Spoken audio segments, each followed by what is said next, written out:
At the end of the day मैं सिर्फ एक ही चीज पूछ रही थी भगवान से कि यार मेरे को ना पीस नहीं मिल रहा है, घर में पीस नहीं मिल रहा। दोस्त यार ऐसे थे कि भाई उनके लिए जितना करो वो कम रहता था, वो बैक बिचिंग करने वाले दोस्त यार, मुंह पे कुछ और पीठ पीछे कुछ और। क्योंकि ये सारे वो लोग हैं जो मंदिर जा रहे हैं, ये वो सारे लोग हैं जो माता रानी के नवरात्रि रख रहे हैं। तो ये वो लोग थे जो बोल रहे थे सच्चाई की जीत होती है, और मैं इनकी तरफ देख रही हूँ, नाम लाइक, पर यार तू तो मुझे चीट कर रही है, तू तो मेरे पैसे पैसे के पीछे पड़ी। क्योंकि मेरा मेरा क्या था, मेरे parents they were very financially good बचपन से, सो पैसों की कोई प्रॉब्लम नहीं रही कभी। पर प्रॉब्लम मेन जो रही वो थी, इमोशनल सपोर्ट नहीं मिला, अंडरस्टैंड करने वाला कोई नहीं मिला, इमोशंस को कोई समझने वाला नहीं मिला। और जहां मेरी क्यूरियोसिटी बढ़ती थी तो मुझको एकदम चुप करवा दिया जाता था। तो बहुत रूल्स रेगुलेशन से, पैसे थे बट अलग चीजें जो दूसरी नॉर्मल मेन इंपॉर्टेंट चीजें वो नहीं थी। और फिर यहाँ ऐसे दोस्त मिले जो मेरे सिर्फ पैसों की वजह से ही मेरे साथ थे।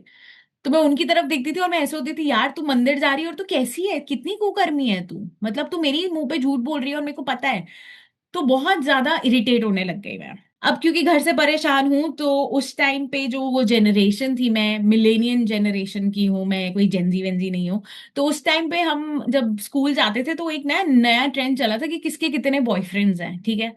तो अब बॉयफ्रेंड का मतलब नहीं पता, अब ट्रेंड में आ गई मैं, तो मैंने कहा, और मैं दिखती बड़ी प्यारी थी उस टाइम पे, तो लड़के वैसे ही बड़े ऐसे हो जाते थे, नहीं यार स्मृति तू तो बहुत सुंदर है, मैं मेकअप अगर ना भी करूँ तो बहुत अच्छी लगती थी। ग्रेस था गॉड का, क्योंकि ग्रेस था, ठीक है। तो अब उसमें क्या होने लग गया, ट्रेंड के चक्कर में बॉयफ्रेंड बना लिए। बॉयफ्रेंड बनाने के बाद वहां टॉक्सिक रिलेशनशिप आ गया, ठीक है। अब वो टॉक्सिसिटी इतनी ज्यादा हो गई कि मैं अपने डैड से भी कहीं हद तक परेशान थी एज अ मेल फिगर, मैं अपने बॉयफ्रेंड से भी परेशान हो गई। और फिर मुझे ये नहीं समझ आया कि अब मैं करूं क्या, क्योंकि मैं अपनी पूरी जिंदगी एक मेल फिगर ढूंढ रही थी। अपने डैड में देखा ना, बॉयफ्रेंड में बना के देखा तो वहां तो और मेरी वो अलग ही कहानी है, मतलब वो ऐसा रावण का बाप निकला वो वाला बंदा।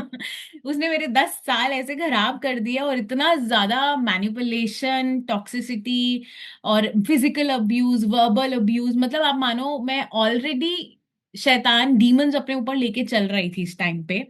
बॉन्डेजेस में थी मैं, स्ट्रॉन्ग होल्ड में थी, ठीक है, ऑल्टर्स थे क्योंकि पाठ पूजा कर रही हूँ, विचक्राफ्ट कर रही हूँ। और फिर ऐसे रिलेशनशिप में चली जाती हूँ तो और शैतान, मतलब मैंने डोर ऐसे ऐसे ओपन करे हुए थे कि आज के टाइम तक भी, मतलब 3 साल हो गए क्राइस्ट में, ठीक है, 2 साल से मेरी डिलीवरेंस ही चल रही है। मेरी डिलीवरेंस ही नहीं खत्म हो रही है, क्योंकि इतने डोर खोल दिए मैंने, इतने ज्यादा, ना जानते हुए भी। और यही मेन चीज है हिंदुइज्म में ना, आपको नहीं बताया जाता कि जब आप एक एस्ट्रोलॉजी के अंदर घुस रहे हो, जब आप एक पाम रीडर के पास जा रहे हो, जब आप टैरो कार्ड के पास जा रहे हो, जब आप मेसअप कर रहे हो गॉड की क्रिएशन को, आप उनके अगेंस्ट जा रहे हो, आप एक्चुअली डोर्स ओपन कर रहे हो, पोर्टल्स ओपन कर रहे हो। राइट। और मैंने तो इतने ज्यादा करे, शादी से पहले सेक्स कर लिया, वहां अलग पोर्टल खुल गया, वो कोवेनेंट में आ गई मैं। अब एक कोवेनेंट आ गया, और वो कोवेनेंट था, वो फिजिकल नहीं था, वो स्पिरिचुअल कोवेनेंट था। तो या। मेरा जो फर्स्ट बॉयफ्रेंड था वो एक्चुअली में मेरा एक स्पिरिचुअल स्पाउस बन गया। हम्म। 10 साल थी साथ में, जो भी था उसके जो डीमंस थे वो मेरे ऊपर भी आ गए।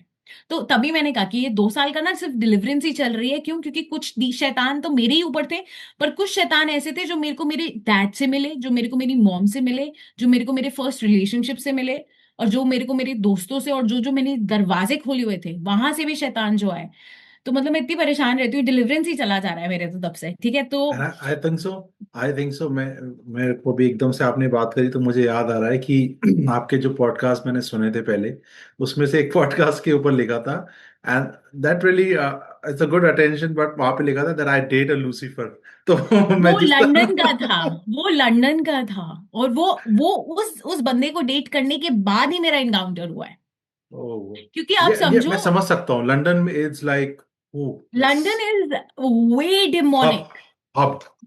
वे डिमोनिक, इट्स वे और डिमोनिक। वहां पे विचक्राफ्ट ओपनली चलता है। यहाँ और तो इंडिया में बहुत चलो कुछ आप करवाता हूँ। एस्ट्रोलॉजी पंडित के पास जाते हो, लंदन में ओपनली विचेस बोलती है yes I am and which. और मैंने तो सुना है कि लंदन ब्रिज के अंदर एक फ्रीमेसन का ये यस जो, यस यस हाँ, यस, सब वहां पे कुछ है, लंदन इज बहुत वेरी, सारे मैंने सुना है, इट्स वेरी डिमोनिक थिंग। तो मैंने वही वो मैं कह वो रही हूँ स्टोरी, कि ये जो बंदा जो लंदन में पढ़ा ना, वो ऐसा था कि भाई मेरे साथ एस्ट्रल प्रोजेक्शन वाली चीजें हो रही थी। तो वो हम्म। इनकाउंटर के, वो बंदे को डेट करने के बाद ही इनकाउंटर हुआ, और उसी के बाद जीसस आया और उन्होंने कहा कि मैं हूं यहाँ पे, टेंशन मत ले। तो but the whole reason what I am trying to say here is कि my whole life I have been looking for the one guy, one male man, figure. Male figure. और वो मेल फिगर का encounter Jesus के साथ ही होना जरूरी था, क्योंकि आज के टाइम पे मैं जीसस से जितना प्रेम करती हूँ, आई डोंट थिंक सो मैं किसी और से करती हूँ।